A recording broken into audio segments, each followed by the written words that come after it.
Welcome to the BMW Group Cell Manufacturing Competence Center in Parsdorf. The BMW battery of the future is being produced here in a pilot line, the round cell for the Gen 6 vehicles of the Neue Klasse.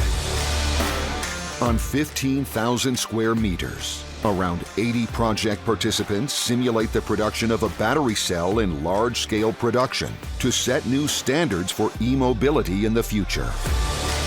We take a closer look at the close-to-series production on site. At the beginning of the battery cell production and electrode manufacturing is dosing and mixing.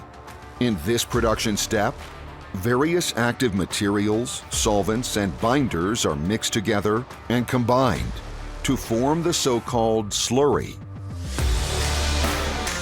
Then it's on to the coater.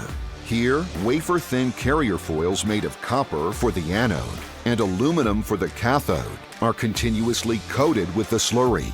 In the 25-meter-long drying section, the solvent is removed from the substrate in various temperature zones. The round cell design not only provides a 30% increase in range, but also faster charging time.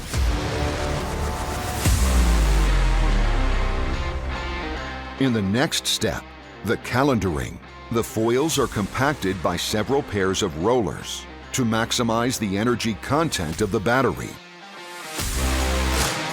The coated electrode roll is then cut into 6 strips and rolled up.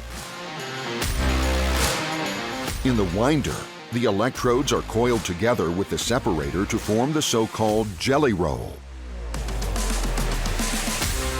In the subsequent cell assembly, the arrestor foils of the jelly rolls are smoothed, contacted, inserted into the cell housing, and finally sealed. From the cell assembly, the cells are transported into the formation. Here they are loaded for the first time and finally checked for quality. And there it is, the Gen 6 round cell.